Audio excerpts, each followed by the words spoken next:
dar continuidade à última parte do capítulo 24, que trata de catálise. Nessa parte, vamos falar exclusivamente sobre as catálises orgânicas nos seres vivos, né? Ou seja, catalisada por enzimas. A maior parte dos catalisadores orgânicos que os seres vivos utilizam são enzimas. Então, tudo que foi falado nesse capítulo 24 foi para preparar a compreensão melhor do funcionamento dessas enzimas, ou seja, do mecanismo de reação catalisado por enzimas. Então vamos lá, aqui recordando, temos aqui uma enzima, uma seção de uma enzima, e toda enzima possui um sítio ativo. Essa bolsa aqui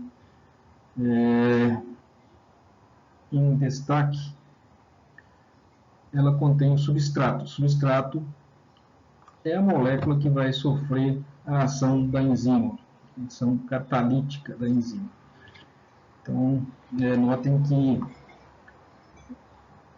o sítio ativo, formado por resíduos de aminoácidos aqui, as cadeias laterais de aminoácidos que atuam na ação catalítica. Elas ficam muito próximas do substrato. Então, os grupos ácidos, os grupos básicos, os íons metálicos que algumas enzimas possuem, chamado metaloproteínas, né? Essas enzimas possuem, então, uma proximidade muito grande, né? Os grupos funcionais das cadeias laterais do aminoácido que compõem a enzima, né, formam uma bolsa aqui na cadeia da proteína, no caso uma enzima, e nessa bolsa o substrato, ou a molécula que vai receber a ação da enzima, ela se aloja aí nesse sítio ativo. E ela se aloja de tal forma que seus grupos funcionais, o centro onde vai ocorrer as reações no substrato, né, estão bem próximos dos reagentes, que no caso é a enzima. É como se fosse uma reação de catálise intramolecular. Ou seja, já vimos na segunda parte que a proximidade dos grupos funcionais dos elementos do catalisador, né, inclusive moléculas que possuem em sua própria estrutura também grupos funcionais que funcionam como catalisador. Então é isso. Notem aqui que esse é o segredo da enzima. Ela dispõe o substrato de uma maneira estéril específica dentro do sítio ativo e coloca os catalisadores, né, os grupos funcionais que vão promover a catálise, que podem ser grupos ácidos, como já vimos na catálise ácida, geral e específica, como também fica próximo de catalisadores básicos, né, que também podem atuar através de catálise básica geral e específica. E em alguns casos também existe nesses sítios ativos próximos do substrato metais que vão atuar como ácidos de Lewis, né, em algumas situações. Então vamos ver como que isso acontece. Lembrando que é interessante rever tudo que foi visto já em termos de reações desse capítulo 24, assim como dos capítulos desse segundo volume do livro de Paula Buchanan-Buis, ou seja, os capítulos 15, 16, 17, 18, 19 e 20.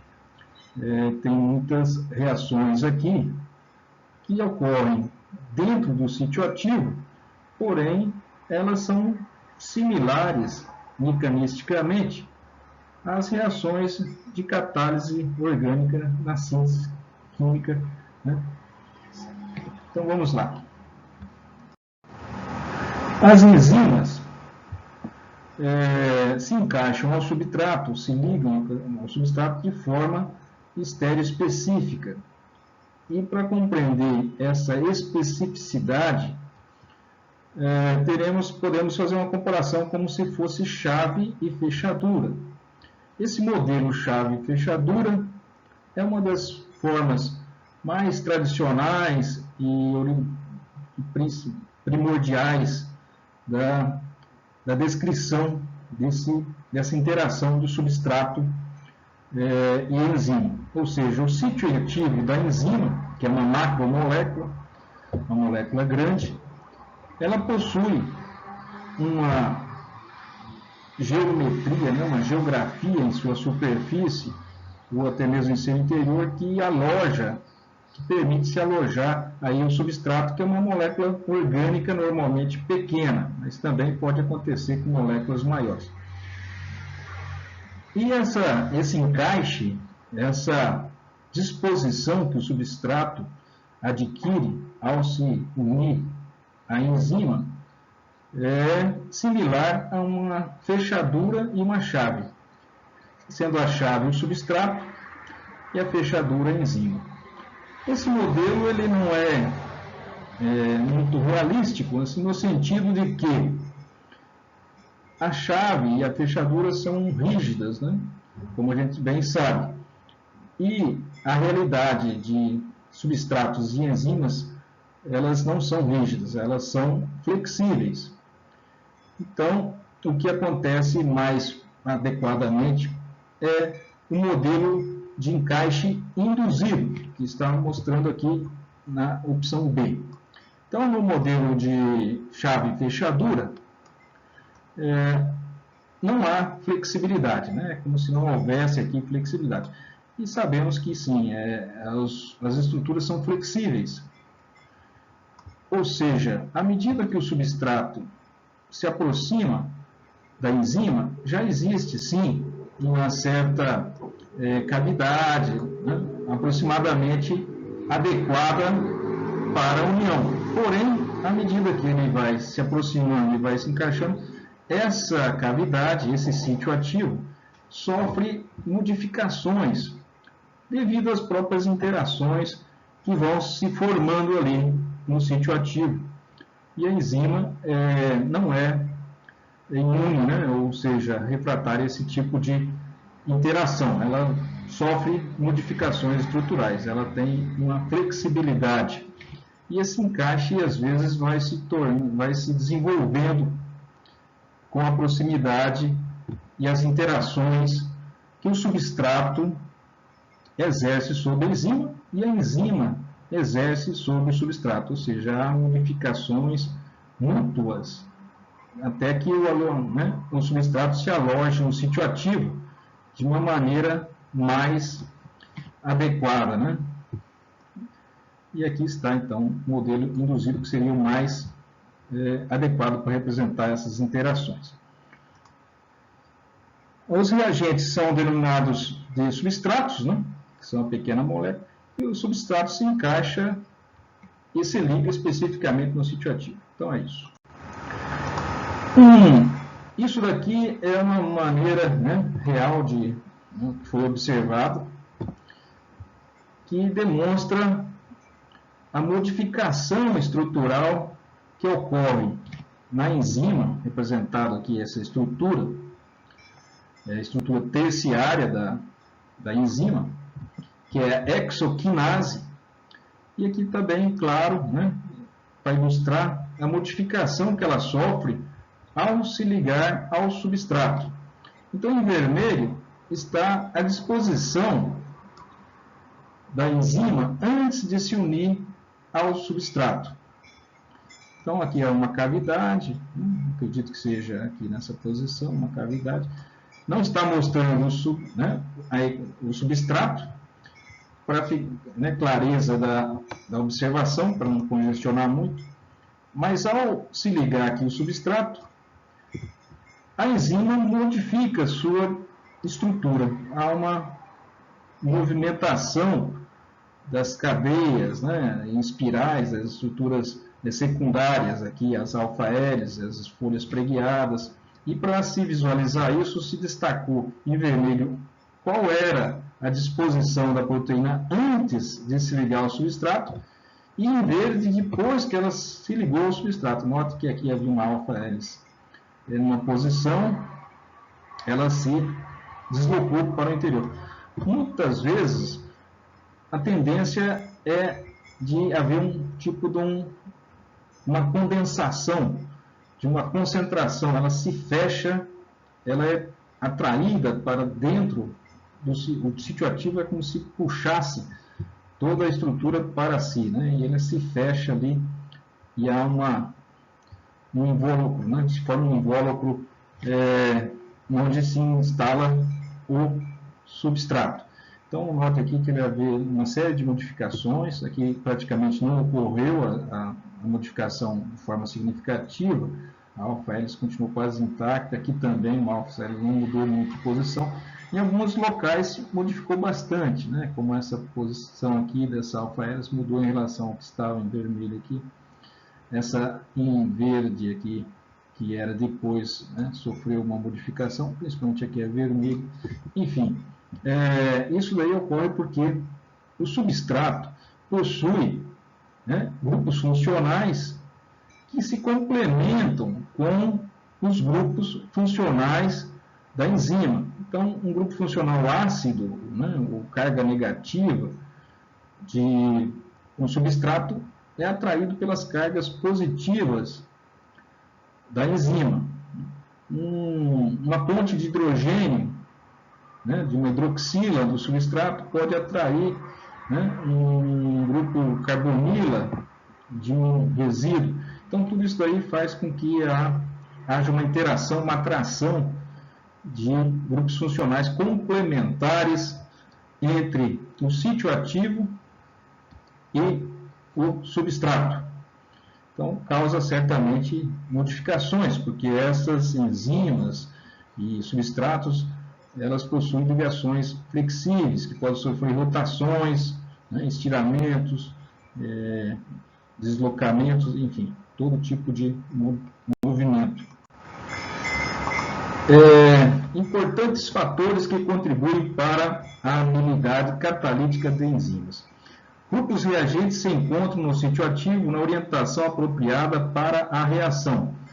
Então, isso já foi visto, de certa forma, quando falamos das reações de catálise intramolecular. Vimos que o grupo catalítico se encontra próximo ao grupo em que vai sofrer a reação. Então, isso aí foi falado agora na parte 2 desse capítulo. É importante rever, se não viu ainda, ou compreender claramente isso, porque as reações em química necessitam de haver choques entre o reagente, os reagentes têm que se chocar. E se eles estão próximos, bem orientados, também necessita de orientação. Não basta se chocar duas moléculas quaisquer para que elas ocorra uma reação química entre elas. Elas têm que se chocar com a orientação adequada. Então, o nucleófilo tem que se chocar com carbono carbonílico. Não adianta se chocar com oxigênio que a reação não vai ocorrer. Então, o fato de você ter um substrato dentro do sítio ativo coloca o substrato numa disposição espacial que fica muito adequado para sofrer a ação catalítica da enzima, que fica próximos aí dos grupos funcionais que vão promover a catálise, seja um grupo funcional ácido, ou básico, ou metálico, como foi visto aí na parte 2. Então é isso. São 3 os fatores importantes para que uma reação química aconteça. Que as moléculas se choquem com a energia necessária, com a orientação necessária, né, para que isso aconteça. Então, orientação, energia e disposição espacial, portanto, tem que ser adequada. Algumas das cadeias laterais de aminoácidos e enzimas servem como grupos catalíticos. E muitas enzimas têm íons metálicos em seu sítio ativo que atuam como catalisadores. Ou seja, se necessita de uma catálise ácida e você tem um grupo carboxílico, né, numa das cadeias laterais, ele poderá estar disposto na posição adequada para exercer essa catálise ácida sobre o substrato. Assim como pode ter um grupo básico, uma amina, que esteja próximo a uma carbonila, né, ou o que seja, de forma a facilitar a reação. Então, você coloca em proximidade, em intimidade, né, muito próximo, intimamente, os sítios ativos, ali no sítio ativo, os grupos funcionais e as posições onde deve haver a reação catalítica. Esse é o segredo. Grupos na enzima podem estabilizar ligações, estados de transição da reação. Então, um estado de transição é representado por aquele pico, né, na curva de energia, de progresso da reação, aquele ponto mais alto, né, em que exige muita energia para ser atingido. Se a enzima estabilizar aquele estado de transição do substrato, que é o momento que uma ligação tem que romper, por exemplo, e nesse caso a enzima pode estabilizar, né, o produto que se forma na ruptura de uma ligação, por exemplo. Nesse caso, a energia sendo menos elevada, a reação é facilitada, porque, né, também como já foi falado na parte 2 desse capítulo, é uma das formas como atuam as enzimas, ou os catalisadores de uma forma geral, reduzindo a energia necessária para atingir o estado de transição. Isso não significa que ela facilite a reação em uma direção ou em outras. Reações reversíveis, ao baixar a energia do estado de transição, elas são facilitadas nas duas direções, né?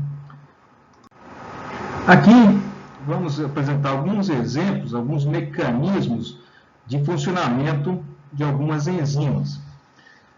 Essa é um exemplo com a enzima chamada carboxpeptidase A. Ela catalisa a hidrólise de ligações peptídicas na extremidade carbox-terminal de uma cadeia, né, de uma proteína. Então, se você tem uma proteína e você quer degradar ela, você coloca essa enzima. Então, né, a enzima também é uma proteína. Ela vai fazer o seguinte, ela vai atuar na extremidade carbox-terminal de uma proteína qualquer que você colocar ali. Então, você coloca uma... Aí você pode perguntar por que a peptidase não se auto-hidrolisa, né? É porque a extremidade carbox-terminal da peptidase, ela termina com aminoácidos que não são... Né? Existem algumas exceções para essa enzima. Ela não hidrolisa todo tipo de terminações carbox-terminal. Então, alguns aminoácidos, quando estão na extremidade, ela não consegue romper. E é justamente por isso que ela não se auto-hidrolisa, porque ela já vem com essas terminações que ela mesma não consegue hidrolisar nem em sua própria cadeia, assim como ela não consegue hidrolisar em outras proteínas.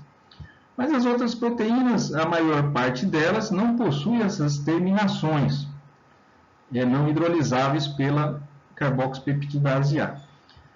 Então, como que ela faz? Aqui está em destaque em azul, né, os resíduos de aminoácidos da carboxpeptidase. E aqui dentro do sítio ativo, que é essa cavidade, encontra-se uma porção da proteína que ela vai exercer a ação catalítica. Na verdade, é a extremidade de uma cadeia polipeptídica, de uma proteína que está aqui. Para visualizar bem, aqui está a carboxila, aqui nessa linha ondulada é a continuidade da cadeia polipeptídica. Lembre-se que esta enzima atua sobre o aminoácido terminal, da porção carbox terminal de uma cadeia polipeptídica, de uma proteína. Então, aqui está a extremidade. Essa extremidade possui uma fenilalanina, poderia ser como resíduo, como cadeia lateral. Notem que existe um espaço no sítio ativo, onde, uma espécie de pocket aqui, onde cadeias laterais hidrofóbicas, apolares, pode se alojar. Então, quase todos os aminoácidos que possuem uma cadeia lateral hidrofóbica, uma fenilalanina, por exemplo, uma glicina, uma valina, uma alanina, todas elas possuem cadeias laterais. Se essa cadeia lateral for um grupo muito volumoso e polar, esse encaixe não vai ser possível. Então, certos aminoácidos, como eu falei, certos aminoácidos não podem ser hidrolisados por essa carboxipeptidase. São justamente aqueles que têm cadeia aqui lateral polar, na extremidade carboxiterminal. Então, se isso acontecer, ele não vai conseguir se encaixar aqui e não vai conseguir sofrer a ação da enzima. Mas vamos seguir aqui na suposição de que nós estamos trabalhando com uma fenilalanina ou com outro aminoácido que tenha um grupo carboxiterminal, uma cadeia lateral que possa se estabelecer aqui, se instalar aqui nesse pocket hidrofóbico, como a fenilalanina. Então, a fenilalanina está aqui, tem esse grupo de cadeia lateral, tem a porção carboxiterminal, por isso tem essa carboxila aqui. Notem que a carboxila de qualquer aminoácido, a porção carboxiterminal de qualquer aminoácido termina assim, com o grupo carboxila. Então, é justamente essa extremidade carboxila que vai se instalar aqui nessa porção da enzima fazendo essas interações.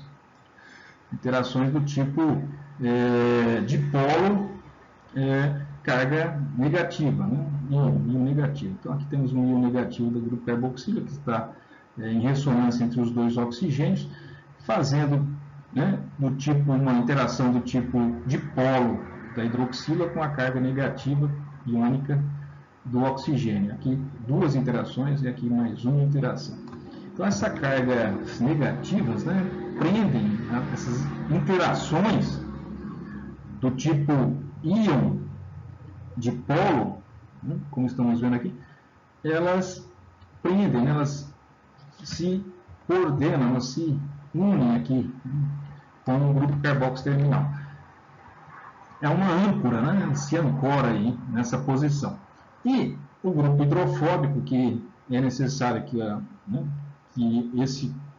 essa estrutura carboxiterminal da proteína, é necessário que tenha aqui um resíduo com cadeia lateral hidrofóbica, pelo menos que não seja um grupo muito volumoso e que não seja hidrofóbico. Tem que ser algo relativamente hidrofóbico para poder se alojar aqui. E daí, tudo bem. Qual é a ligação que tem que ser rompida aí? É a ligação peptídica. A ligação peptídica onde está?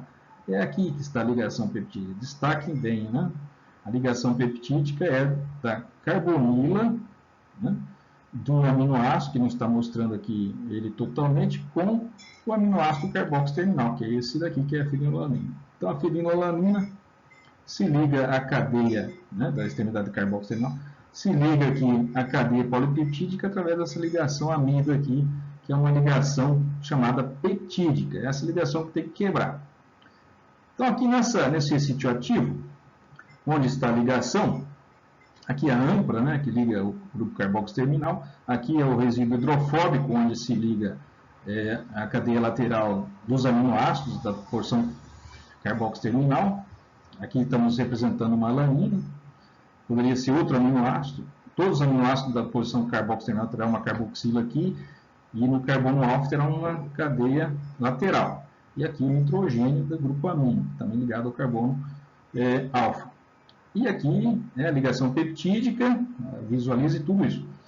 A ligação peptídica com o aminoácido seguinte, que não está mostrando aqui porque apenas representado aqui por essa ligação ondulada aqui, que mostra o segmento, o resto da estrutura da proteína que está sofrendo hidrólise. Então, muito bem.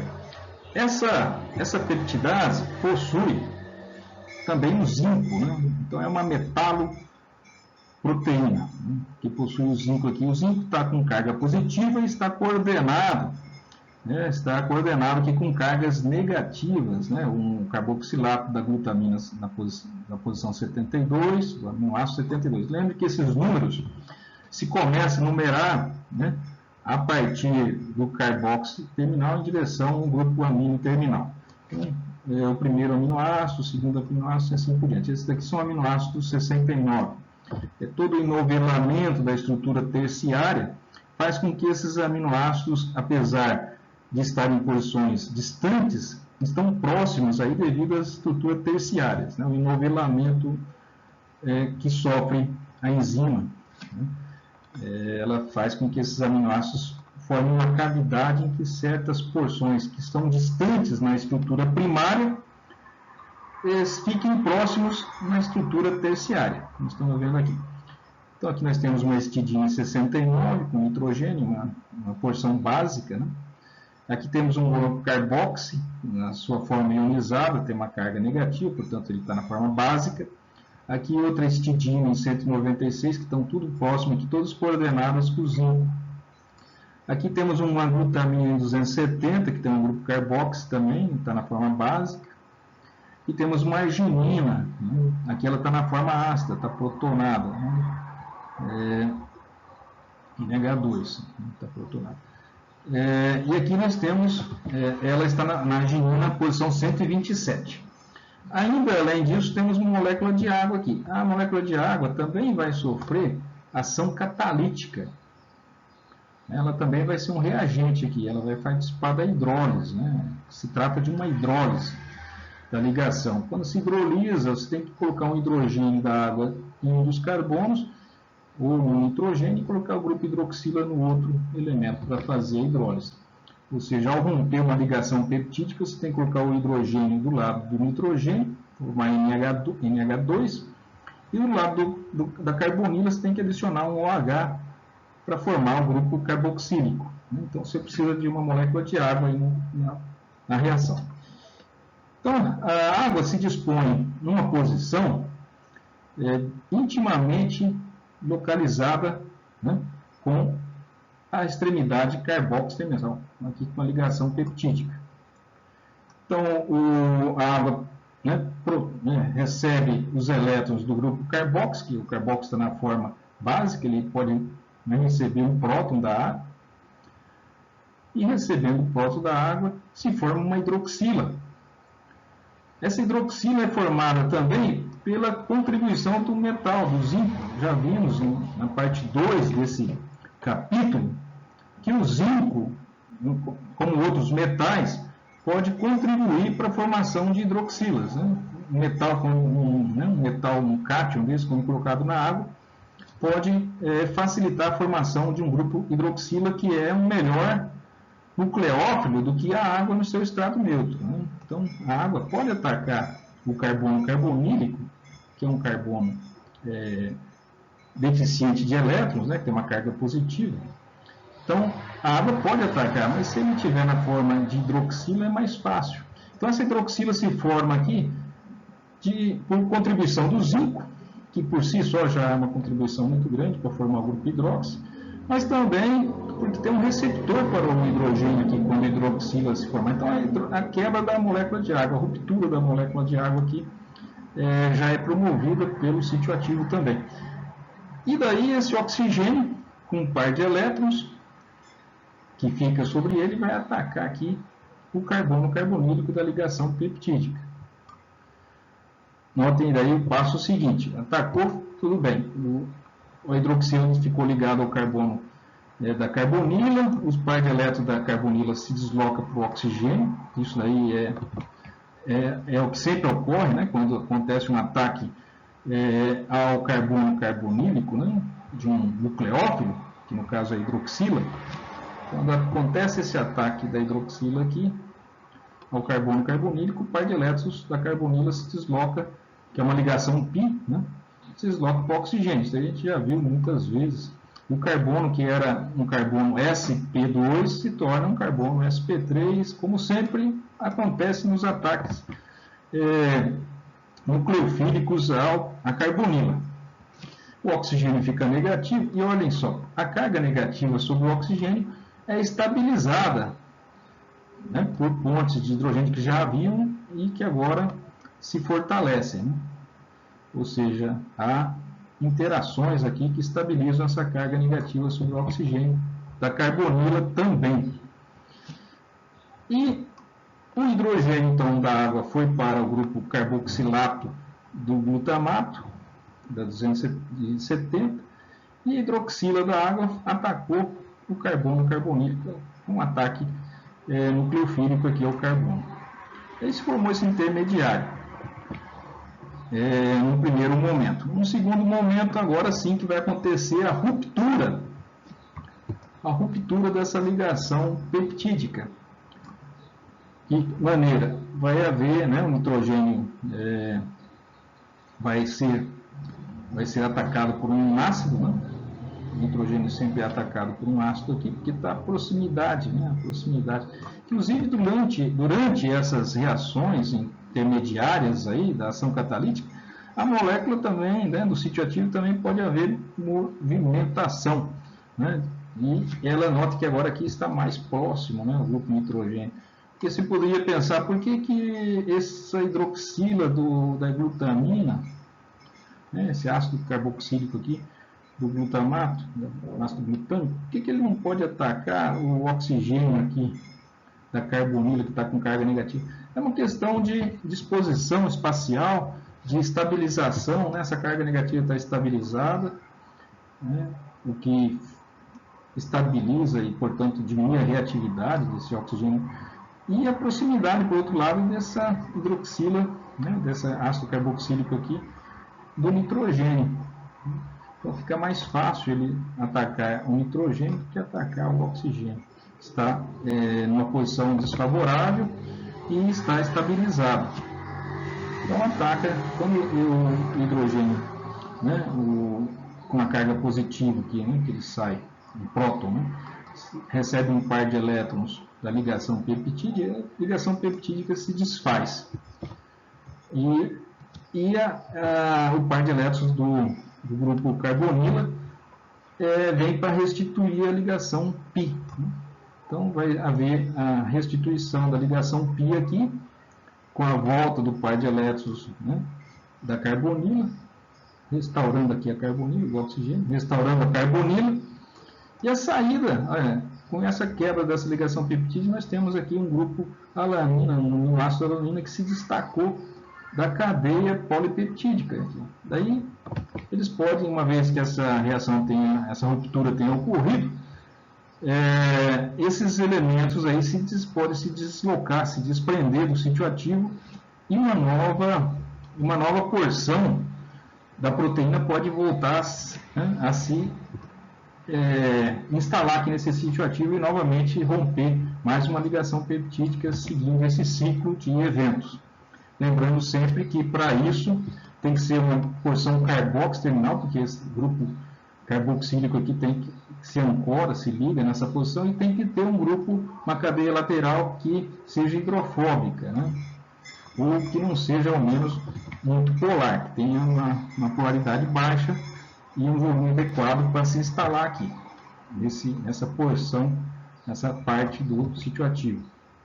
Vamos ver aqui, na sequência aqui, lembrando a equação geral, né? O que acontece aqui está a alanina, aqui está a ligação peptídica, aqui está a ligação ondulada, a terminação ondulada do resto da cadeia, e é aqui que se rompe a ligação, né? Aqui que está a ligação peptídica, observem aqui. E aqui está o grupo carboxo terminal dessa cadeia polipeptídica, dessa proteína. Então, entra a água, é necessário que tenha água, a água vai protonar, vai entrar uma hidroxila de um lado e um hidrogênio do outro. Aqui está o grupo já hidrolisado. Note que uma vez hidrolisado, o grupo amino é protonado, né? Porque ele é básico, em meio aquoso ele fica protonado. E o grupo carboxílico, né? O carboxo terminal, ele fica desprotonado, porque em meio fisiológico, pH em torno de 6,8, algo assim, ele está na forma iônica, está na forma básica, desprotonado. Então, vamos ver aqui só esses deslocamentos, a saída, uma vez que tenha acontecido a ruptura da ligação peptídica aqui, vai haver a soltura desses elementos aqui. Aqui, a continuação, já rompeu a ligação, né? Nada mais do que agora está o grupo alanina, que fazia parte da porção carboxo terminal, ela está apenas agora presa pelo grupo carboxo. Isso aqui ela se destaca depois aqui dessa posição. E aqui está o resto agora uma nova porção carboxo terminal da proteína. Note que esse ondulado aqui é o resto da proteína que está sendo hidrolisada em sua porção carboxo terminal. Agora temos uma nova porção carboxo terminal. Essa porção carboxo terminal nova, ela também se destaca desse sítio ativo, e ela pode vir a se orientar e entrar novamente nesse sítio ativo, agora com esse grupo carboxo orientado aqui, ligado aqui na porção, fazendo interações aqui com a arginina 145 e com a tirosina 248. Então, aqui nesse momento ela se destaca, ela precisa, inclusive a alanina tem que sair dessa posição para que essa nova porção carboxo terminal possa se ligar agora novamente e sofrer mais um ciclo catalítico e mais um aminoácido ser destacado. Esse método permite, ao longo do tempo, verificar qual é a sequência de aminoácidos que forma o peptídeo que está sendo hidrolisado. Então, é uma técnica, né? Você vai retirando sequencialmente os aminoácidos da extremidade carboxo terminal, e você sabe depois quais são eles e vai reconstituindo a proteína, sabendo qual é o sequenciamento de aminoácidos que uma proteína qualquer possui.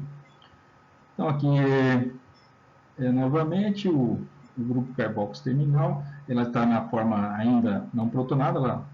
É claro que, como ela está aqui na sua forma neutra, ela desprotona, né? Aqui nós temos um ácido carboxílico da proteína que se hidrolisou, e aqui nós temos o grupo amino, que é um aminoácido que também da porção carboxo terminal que se separou, se destacou. Então, como temos um ácido e uma base, o ácido carboxo terminal protona a amina, né? Então isso aí é uma coisa natural que ocorra aí a desprotonação do grupo carboxo e a protonação do grupo amino.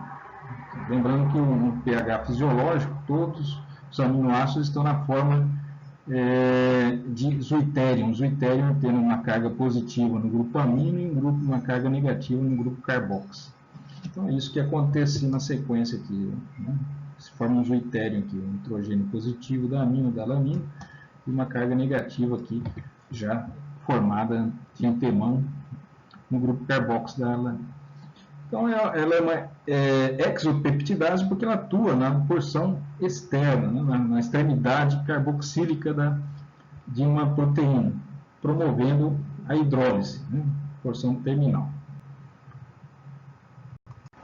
Bom, aqui estamos vendo uma nova classe de proteases, enquanto o exemplo anterior se tratava de uma exopeptidase, aqui é uma endopeptidase. Endopeptidase porque quebra ligações peptídicas dentro da sequência de aminoácidos, não nas extremidades. Se a hidrólise, né, da ligação peptídica for na extremidade carboxterminal ou amínio terminal, é chamado de exopeptidase. Se a hidrólise ocorrer fora das extremidades, ou seja, no meio da sequência de polipeptídeos, é chamado de uma endopeptidase. Essas endopeptidases, uma classe muito importante, são das serinopeptidases, né? O grupo das serinopeptidases, serinoproteases, né? Essas serinoproteases, elas são assim chamadas porque possuem no sítio ativo um aminoácido serina, né? Que aqui está representado. Alguns exemplares de serinoproteases são a tripsina, a quimiotripsina e a elastase. Todas elas possuem um aminoácido serina no grupo ativo.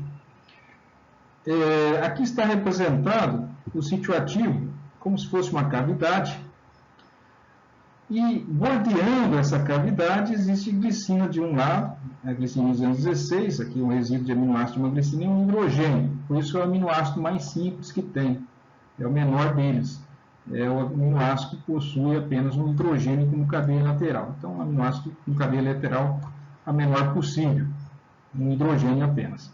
Então, a glicina 216 de um lado, a glicina 226 do outro. Qual a importância desses aminoácidos na cavidade aqui? Ele pode restringir a entrada, alojamento de resíduos, né, de cadeias laterais da proteína. Se uma proteína sofrer adição catalítica, ela precisa entrar no sítio ativo. Se tiver hidrogênios bordeando aqui, o sítio ativo está bem acessível. É o caso da tripsina e da quimiotripsina. Agora, a elastase, por exemplo, já possui restrições para a entrada no sítio ativo, porque tem duas valinas bordeando o sítio ativo aqui.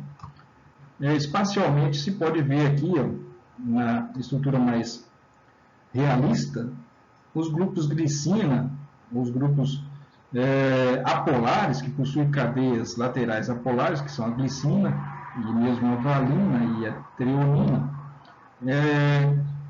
estão representados em verde, bordeando aqui o sítio ativo. O sítio ativo seria essa cavidade ao longo desse eixo vertical aqui. Ao fundo, aqui no caso, ao fundo é a parte superior, né? Ao fundo do sítio ativo, a entrada seria por aqui, a abertura estaria na parte inferior, está invertido, portanto, ao fundo estaria a serina 190, que está aqui representada. Então, a serina 190 está ao fundo do sítio ativo. E o grupo aspartático, né, ácido aspartico aqui, que é a 189, está representado em vermelho, estaria também ao fundo, né? Estaria menos ao fundo, já estaria mais próximo da abertura. Então, a abertura estaria mais ou menos por aqui assim.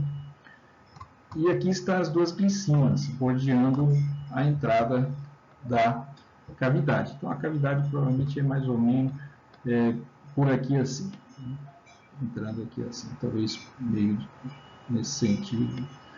É difícil visualizar adequadamente, porque não se pode ver um movimento. Uma estrutura tridimensional, isso aqui, tem que lembrar disso, né? Então, você pode mover, o ideal é trabalhar com estruturas tridimensionais e fica mais fácil visualizar. Mas dá para imaginar, serina ao final do tubo, que seria essa serina 190, duas glicinas e um ácido aspartico, né? No caso, está na forma básica, então, aspartato. Então, essa tripsina é assim constituída. A quimiotripsina já tem apenas glicinas nas bordas, o que facilita bastante o acesso. Não foi representado, mas todas elas possuem serino, né, 190. E aqui, no caso, a mais restritiva e que impede a entrada de muitos aminoácidos é a elastase. A elastase impõe mais restrições, né, à entrada no sítio ativo. Então, os aminoácidos menores que podem se alocar aqui dentro do sítio ativo da elastase. Todas elas promovem a hidrólise, a ruptura, né, de cadeias polipeptídicas, não nas extremidades, mas ao longo das cadeias polipeptídicas, ela rompe a ligação carboxiterminal de alguns aminoácidos, aquela ligação peptídica que vimos anteriormente.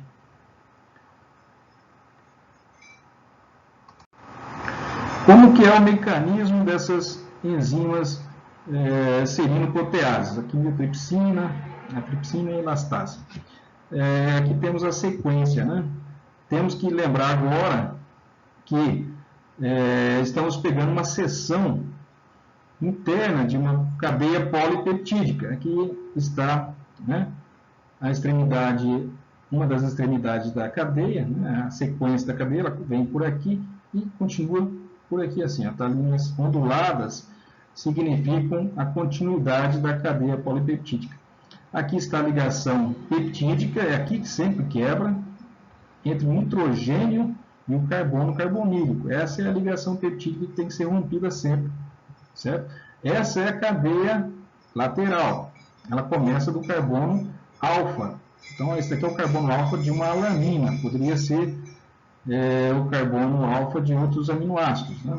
E aqui temos aqui o grupo alanina, o grupo benzil aqui, por isso que é a cadeia lateral da alanina. E esse carbono alfa, né, que está ligado à carboxila por um lado, da alanina e esse aminoácido aqui, né, é um dos aminoácidos da cadeia polipeptídica. Pegamos apenas esse aminoácido para mostrar o mecanismo. Então, aqui está a extremidade carboxi da alanina, e para essa direção estaria, né, os outros aminoácidos, né, os aminoácidos da sequência. E aqui está o grupo amino de um aminoácido na sequência também que vem por aqui. Então, essa é a ligação peptídica que liga a extremidade carboxi dessa alanina com o grupo amino do aminoácido seguinte. E é nessa posição que vai acontecer a ruptura. A hidrólise dessa proteína. Por isso que ela se chama uma protease, né? Então, esse é o mecanismo da quimiotripsina, da tripsina e da elastase. Notem que aquela cavidade que olhamos anteriormente se refere a essa cavidade aqui.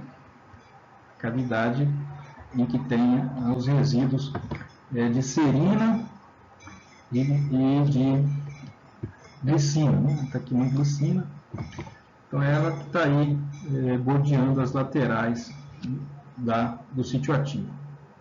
Só tem uma glicina aqui, né? Bom, como que é esse mecanismo?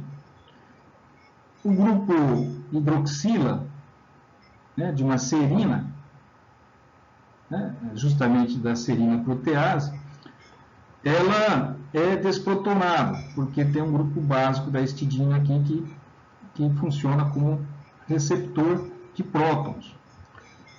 E eles são facilmente doados, recebe facilmente esses prótons aqui por causa desse movimento de elétrons aqui. Então, ao mesmo tempo que sai um H+ daqui para se ligar com a carboxila do aspartato, do ácido aspartico aqui, deixa uma carga negativa sobre esse nitrogênio desse grupo, né, da histidina. E esses elétrons se movem e o outro nitrogênio desse grupo imidazol, né? Então, lembre-se bem, imidazol é esse grupo aqui da histidina. Imidazol é um grupo aromático, né, que possui um nitrogênio. Esse nitrogênio da direita aqui, ele está fazendo como se uma similaridade aí com o nitrogênio de uma piridina, dado em sp2 para ser aromático. E esse nitrogênio da esquerda aqui faz lembrar o nitrogênio de um pirrol. A gente sabe que o nitrogênio pirrólico ele não é básico. O nitrogênio da piridínico são básicos, porque aqui tem um par de elétrons disponível para ser doado. Então, essa basicidade desse nitrogênio, já natural, é ampliada pela desprotonação do hidrogênio aqui do grupo imidazol e desse nitrogênio do tipo pirrólico aqui. Então sai desprotonado aqui, deixa uma carga negativa, né, um par de elétrons sobre esse nitrogênio se move os pares de elétrons e ele pode ser doado, esse par de elétrons, para desprotonar, né? Desprotonar esse grupo hidroxila da serina. A desprotonação gera uma carga negativa sobre o oxigênio da serina, formando um alcóxido, né?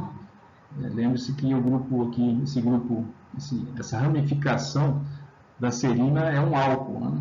Então se forma um alcóxido. Esse alcóxido é que vai atacar, vai ser nosso nucleófilo. Lembre-se que para atacar o carbono carbonílico sempre necessita de um nucleófilo. Por quê? Porque esse carbono está positivo. Está positivo porque tem uma carbonila, né? Os oxigênios atraem os elétrons, existe uma ligação pi aqui que é móvel, que se desloca para o oxigênio, e daí ele recebe um ataque do óxido, né? do alcóxido aqui. Então tem todo esse processo aqui para desprotonar, né?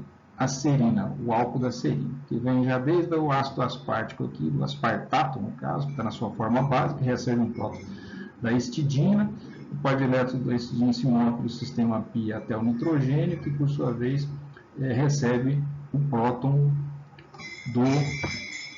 da serina, do álcool da serina.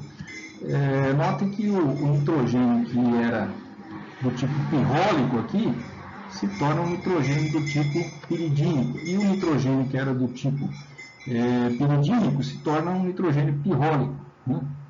Então, é uma conversão que não exige uma grande energia para que ocorra, né?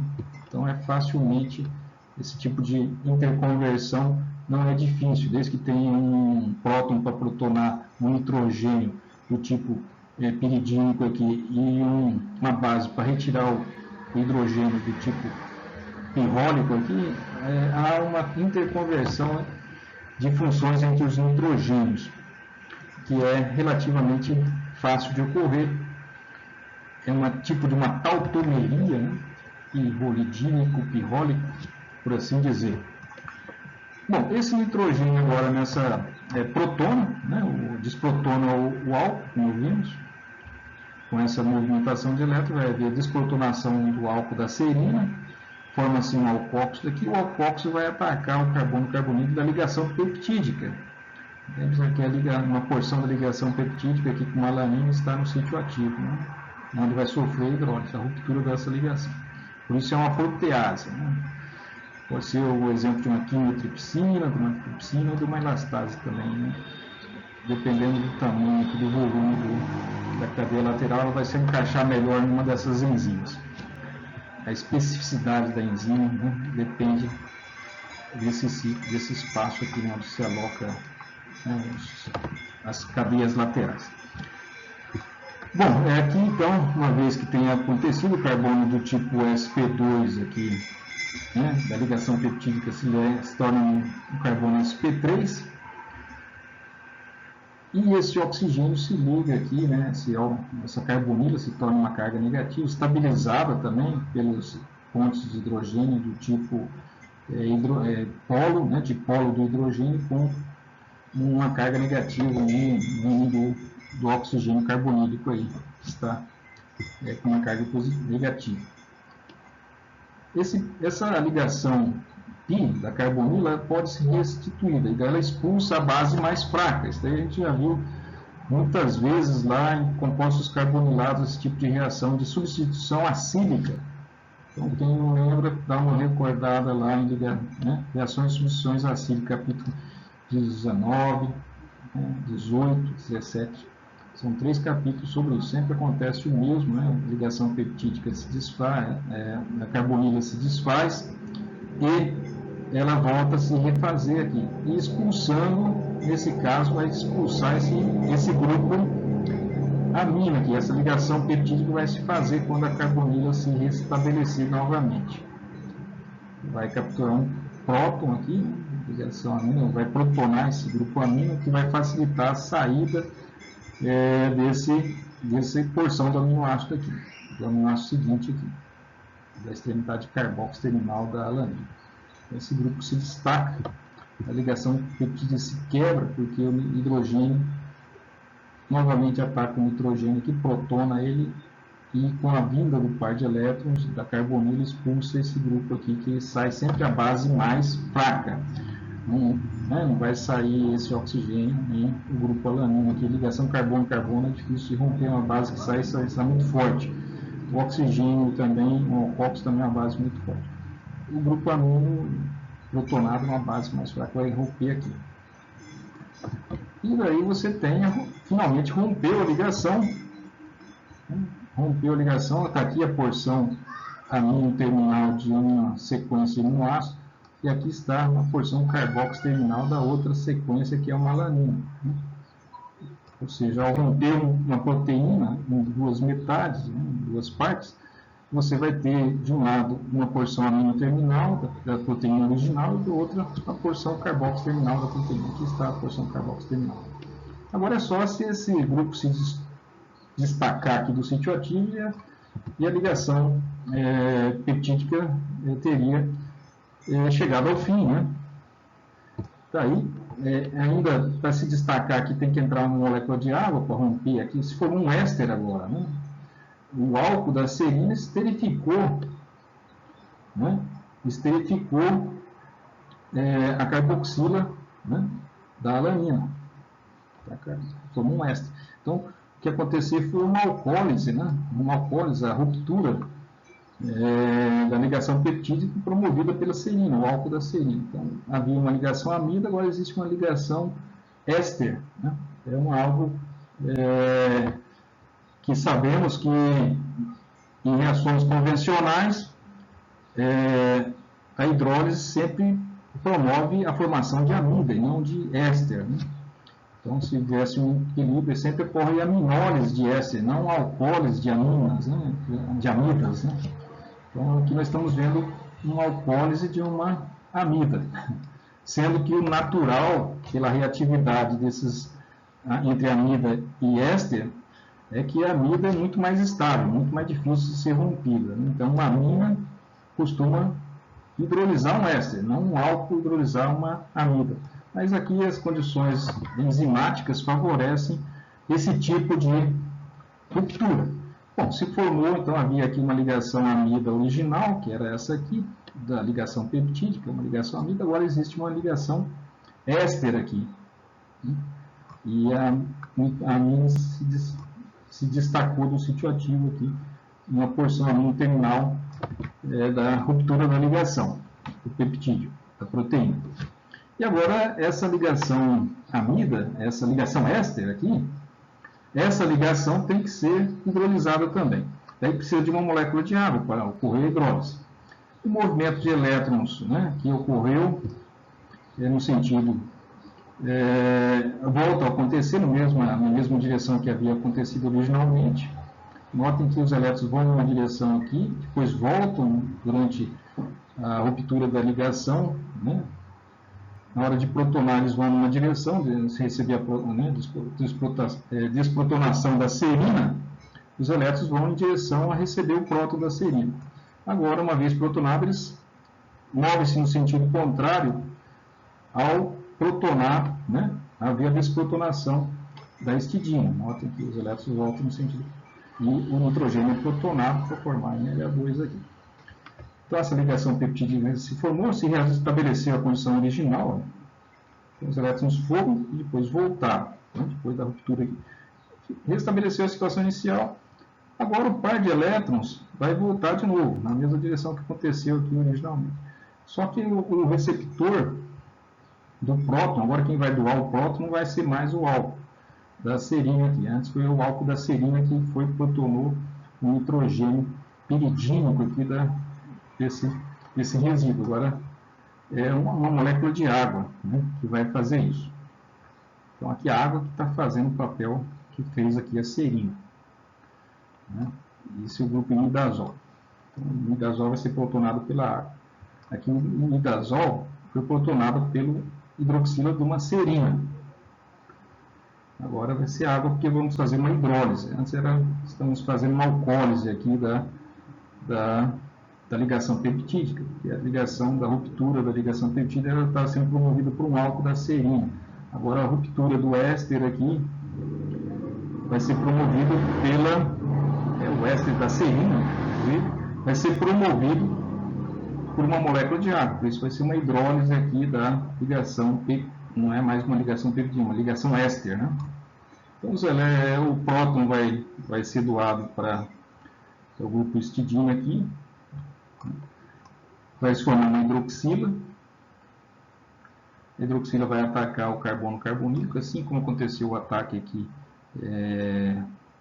do hidroxila da serina, agora é o hidroxila da água, que vai atacar o carbono carbonílico. O par de elétrons vai mover-se para o oxigênio, assim como se moveu aqui para o oxigênio. Vai se quebrar essa ligação éster e vai formar, né, aqui em continuação, vai se formar uma carbonila aqui. Né? Vai se formar uma carbonila aqui. Então a carbonila se forma e ocorre um destaque, né? O par de elétrons retorna, ele subiu, agora volta. Quando acontece o ataque da hidroxila, o par de elétrons sobe para o oxigênio, forma uma carga negativa sobre o oxigênio estabilizado, como aconteceu aqui. E daí, quando o par de elétrons volta, se rompe a ligação éster aqui. E daí você tem a saída, né, da extremidade carboxi, e essa é a extremidade amino do polipeptídico que estava inserido no sítio ativo. Então a reação geral está aqui, né? Essa ligação aqui é rompida, não. Foi mostrado aqui uma alanina, né? Uma fenilalanina, mas poderia ser qualquer outro aminoácido que pudesse se encaixar no sítio ativo, tal como demonstramos lá atrás, para elastase, para quimiotripsina e para tripsina. Entra uma molécula de água aqui, né? Que é quimiotripsina. E ocorre a ruptura, como estamos vendo. Então, esse daí é o mecanismo. São reações de aminólise, né? No caso de alcoólise, de hidrólise, né? De ligações. Né? Aí aconteceu uma alcoólise da ligação peptídica e o álcool que promoveu essa alcoólise foi o álcool da serina. Depois houve uma hidrólise, né? Da ligação éster que se formou com a serina aqui. E você tem a ruptura da ligação. Temos outro exemplo aqui de ação, mecanismo de enzima, que trata agora da lisozima. A lisozima é uma enzima que destrói a parede celular das bactérias. E a parede celular da bactéria é um polímero de N-acetil, esse grupo N-acetil, que é N ligado ao acetil, glutâmico, né? Glutamina, portanto, glutamina porque o grupo bacila se liga a esse grupo chamado glutamina porque tem um grupo nitrogênio aqui, de uma amina, né? Aí está acilado, formou uma ligação amida aqui, né? A amina que dessa reação é a glutamina. A glutamina é um tipo de um ácido, um açúcar, uma hexose, que tem um nitrogênio no lugar de uma das hidroxilas aqui da posição 2. Né? Essa posição 2, nós temos aqui um nitrogênio. Esse nitrogênio de amina pode ser acilado, formando N-acetil glutamina. Glutamina, portanto. E aqui nós temos um ácido murânico. Onde que está a estrutura do ácido? Está aqui. Esse R aqui, o ácido é uma estrutura ácida, que seria um CH3 carboxilato. Né? Está nessa posição aqui. Então, esse oxigênio se liga a esse carbono desse radical do ácido murânico. Então, o ácido murânico em forma N-acetil também, murânico. Então, é uma sequência NAG, NAN, NAG, NAN e assim por diante. Uma sequência aí bastante longa, né, de uma estrutura polimérica. A hidrólise vai acontecer justamente entre o NAN e o NAG, aqui nessa posição, aqui, mas não é NAG, NAN, NAN, NAG, aqui nessa posição, certo? Essa aqui é a ligação do carbono anomérico, né? A ligação glicosídica, né? Aqui. Notem que existem ligações glicosídicas alfa e beta, né? Então, essa aqui é uma ligação do tipo beta. As ligações beta são mais difíceis de romper, né? As ligações alfa são mais fáceis de romper. As ligações beta são da celulose, né?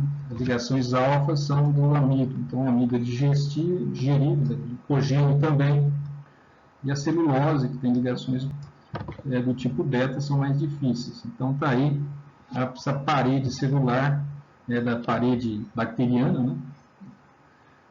Elas são polímeros aí, constituídos desses polímeros resistente à hidrólise. Mas a lisozima consegue promover essa hidrólise aqui nessa posição, né? Entre o carbono anomérico da NAN, né? N-acil ácido urânico, que essa unidade aqui seria o grupo N-acil do ácido urânico, aqui N-acil do ácido de uma glutamina, né? Glutamina. Então tá aí, acontece a hidrólise e se forma. Aqui vemos como que, né, os aminoácidos do sítio ativo da lisozima estão envolvidos na ligação com o substrato. Essa região em azul, fundo azul, em destaque azulado, tanto na parte superior quanto na parte inferior, é a lisozima. Notem que existe uma fenda, né, uma fenda aqui, onde está uma sequência, né, do polímero que compõe a parede celular das bactérias, né, a parede bacteriana. E notem aqui que precisamos, né, dessa sequência de 5 unidades de açúcares, né, NAG, para que seja reconhecido pelo sítio ativo. Necessita uma sequência tão grande, porque notem que a unidade de repetição ela é mais extensa do que parece. Vamos nominar aqui as unidades A de açúcar, né? A, B, C, D, E e F. Aqui estão as unidades N-acilglutamina, glutaraldeído, né? Aqui está a unidade N-ácido urânico. E daí temos aqui essa sequência. Note que a unidade A e B possuem as hexoses em forma de cadeira, né? Note que aqui na unidade C já a cadeira está com oxigênio na posição invertida, né? Então, por isso que não é uma sequência simples, né? Uma sequência, não é apenas uma sequência em AG-NAN, mas também há umas interconversões aqui nas posições. Ela sofre uma inversão aqui na posição C. Depois vem a unidade D e finalmente a sequência. Note que só é possível ela se inserir aí, né, nessa porção desse polímero, né, da parede celular da bactéria, se ela tiver essa disposição. Existe aqui um estrangulamento, né, nessa posição aqui, que não é possível inserir outra unidade que não seja a unidade C aqui, né, com essa disposição. Nota que tem um espaço com um estrangulamento e também uma disposição espacial que permite apenas essa porção desse polímero, né, se estabelecer aí. São várias interações que ocorrem, né, para estabilizar o substrato dentro da enzima, da lisozima. Várias interações. Esse mecanismo dessa ação da clivagem desse polímero pela lisozima já vem sendo estudado há mais de 40 anos, mas só recentemente o mecanismo foi elucidado de maneira mais detalhada. Então já é algo antigo, né, e complexo, porque envolve aí bastante, ao menos a disposição do substrato no sítio ativo é bastante mais complexo, né? Ainda que a ruptura em si, a hidrólise em si é relativamente simples. Vamos ver como acontece. Bom, como que é o mecanismo, então, da ação da lisozima? Ela vai atuar nessa ligação, rompendo a ligação liposítica. A ligação A ligação glicosídica aqui é entre o carbono anomérico, que é esse carbono aqui, e o oxigênio da posição 4 da hexose seguinte. Então, é uma ligação do tipo beta, porque a alfa estaria em axial, aqui está em equatorial. Essa ligação que se monta. Esse carbono aqui é um carbono de um cetal, né? Uma estrutura de um cetal. Essa ligação entre o oxigênio do sistema aqui do ciclo piranosídico, né? Ela é parcialmente dupla. A gente já viu que existe uma dupla ligação parcial, aqui, um nível de ressonância, né? Esse par de elétrons sempre está formando aqui uma ligação parcial dupla, pi, né? Aqui. Isso aqui que explica, inclusive, a resistência da hidrólise dessas ligações do tipo beta. O fato do oxigênio estar numa posição equatorial aqui é que dá a característica da ligação beta. Se o oxigênio estivesse em axial, aqui para baixo, estaria na disposição alfa. E a disposição alfa é mais fácil de romper, né? Porque o par de elétrons entra para um lado e o oxigênio que está na parte inferior aqui se destaca mais facilmente. Quando ele está na posição... Aqui tem um hidrogênio que está em axial e o hidrogênio não sai. É mais difícil sair um hidreto. Mas o oxigênio, se ele estivesse na posição axial aqui, sairia com mais facilidade. É uma das formas de explicar por que as ligações glicosídicas do tipo alfa são mais fáceis de romper, né? Então, o fato de o oxigênio aqui estar numa posição beta torna mais difícil. Mas esse nível de ressonância, essa ligação parcial pi entre o oxigênio do anel piranosídico e o carbono anomérico, que é esse carbono aqui, ela existe, né? Existe naturalmente essa ressonância aqui. O par de elétrons estabelece uma ligação pi parcial aqui, né? Uma espécie de um híbrido, né? De ressonância que se forma aqui. E essa ligação peptídica vai ser rompida porque esse oxigênio da ligação glicosídica, esse oxigênio vai ser protonado por um resíduo aqui, que é ácido glutâmico, né, de um aminoácido da lisozima. Então ele tem uma cadeia lateral ácida, né, tem uma carboxila aqui, o próton desse ácido vai protonar o oxigênio da ligação glicosídica, e o par de elétrons vai dar, do anel piranosídico aqui do oxigênio, vai dar assistência, né? Vai facilitar esse ataque. Então vai romper essa ligação. Essa ligação glicosídica vai romper.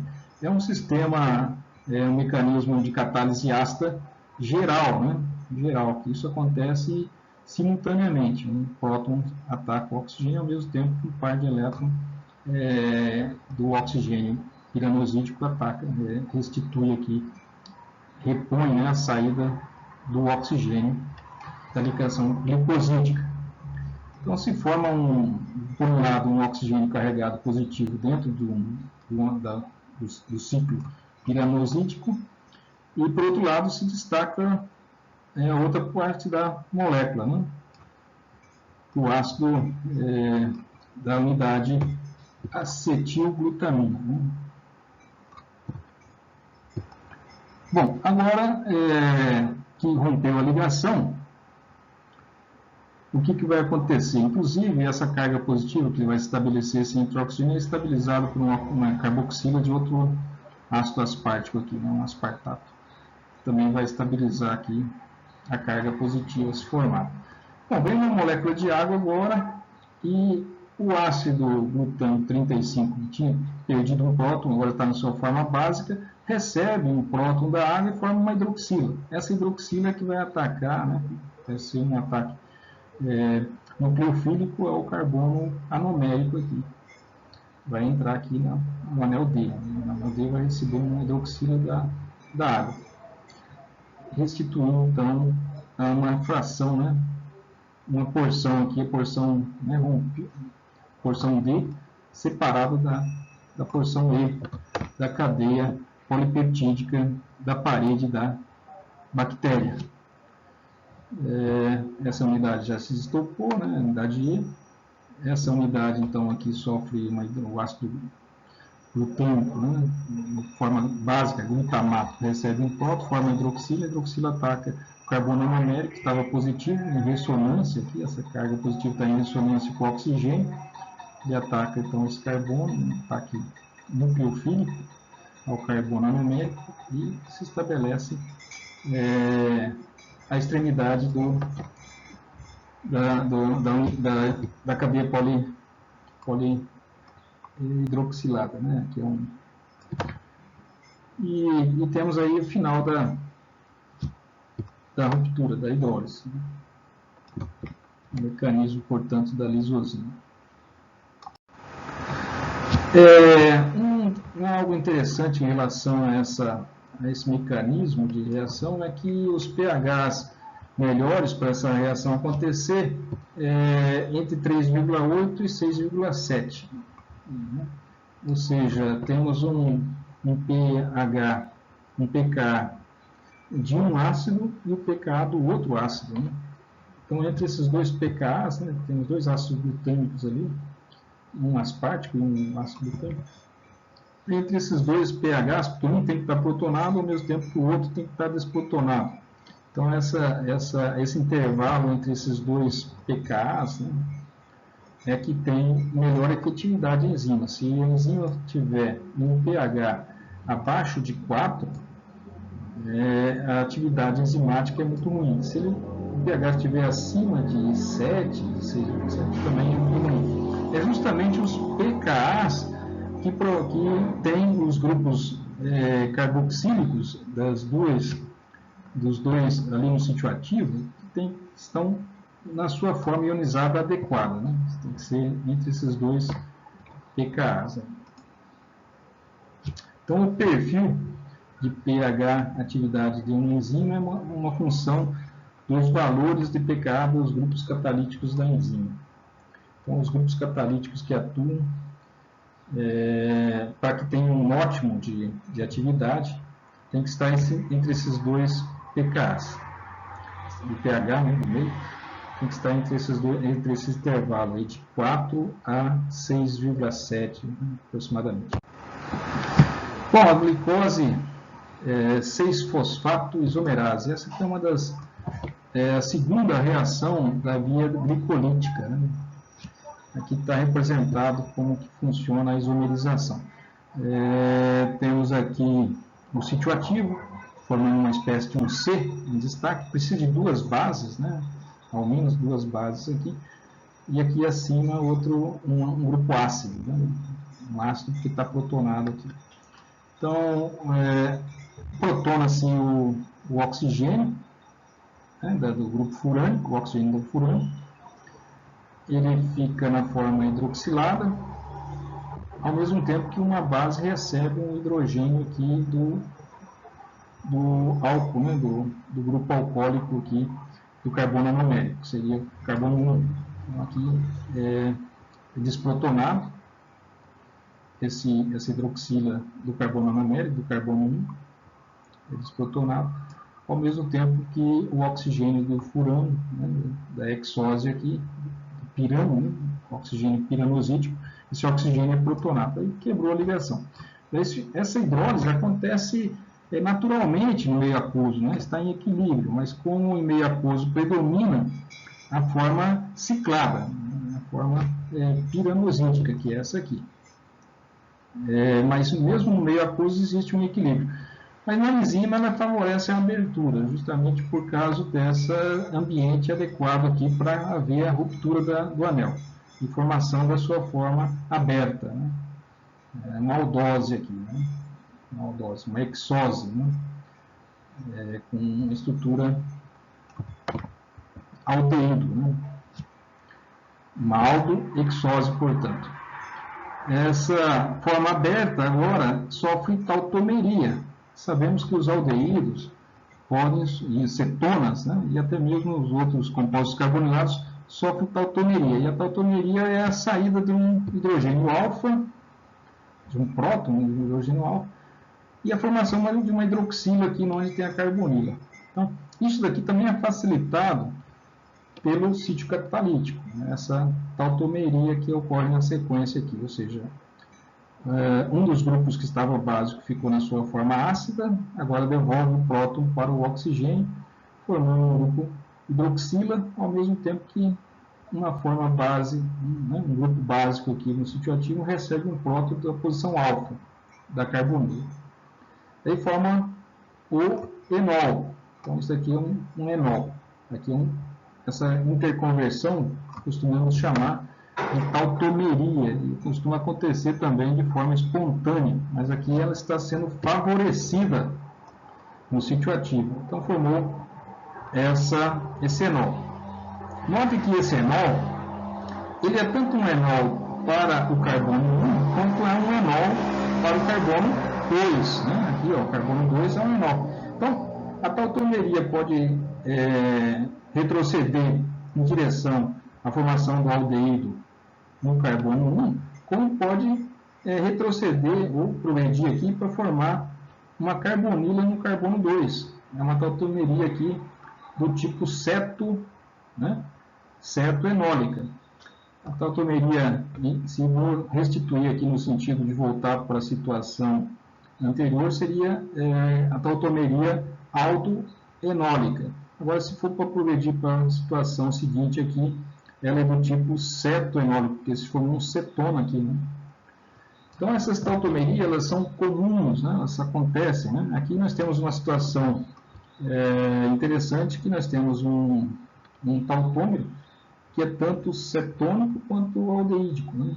Ele pode se voltar na forma cetona, aldeído, né? Essa isomeria aqui, essa tautomeria seria do tipo aldo-enólica, ou seguir para tautomerizar a segunda hidroxila aqui da carbono 2 formando um grupo cetônico, seria uma tautomeria ceto-enólica. E a enzima promove a tautomeria do tipo ceto-enólica. Então, aqui o enol, aqui é o aldeído. Isso daqui é aldo-enólica, e aqui é um cetone, aqui é um enol, ceto-enólica. Então, notem que foi havendo aí isomerizações, né? Abertura do anel. A abertura do anel é uma espécie de um isômero funcional. A tautomeria também é um isômero funcional. Outra tautomeria aqui, por isso se chama uma isomerase, né? Só converte um isômero em outro. Se forma uma cetona, e agora ocorre a fechamento, assim como houve a abertura aqui do ciclo, né? Um ataque, né? Aqui pode haver, note que é reversível. Reversível quer dizer que esse par de elétrons do álcool aqui, da posição 6, pode atacar o carbono carbonílico e fechar, voltar, retroceder a reação. Isso aqui acontece também no meio orgânico, né? As reações em que não são feitas com catálise, né? Que são feitas em tubo de ensaio. Então seria comum acontecer essas interconversões aqui, abertura e fechamento de cetais. Isso está lá no capítulo 18, 19. E aqui ele pode fechar de novo, sendo que o ataque da hidroxila, né? Esse hidroxila aqui, se atacar o aldeído, fecha um ciclo de 6, né? Aqui. Um álcool reagindo com aldeído, formar um cetal, um M-cetal. Aqui novamente também o álcool pode atacar agora o carbonila de uma cetona. Se atacar aqui vai formar um ciclo de 5. Nesse caso aqui nós temos um anel furanosídico. E é isso que está se promovendo, né? Essa enzima promove. É a segunda reação da glicólise, né? Da via glicolítica, que vai ser visto aí nas aulas de bioquímica. Então aqui vemos detalhadamente como que acontece. Se forma essa furano, né? Uma furano. Por isso esse composto agora é uma frutose, né? Você tinha uma glicose aqui, uma D-glicose, agora você tem uma frutose, uma D-frutose. Então isomerizou de glicose para frutose. E a enzima responsável por isso é a glicose 6-fosfato isomerase. Aqui a reação global, né? O 6-fosfato de glicose se transforma em 6-fosfato de D-frutose. Certo? Vamos dar continuidade aí.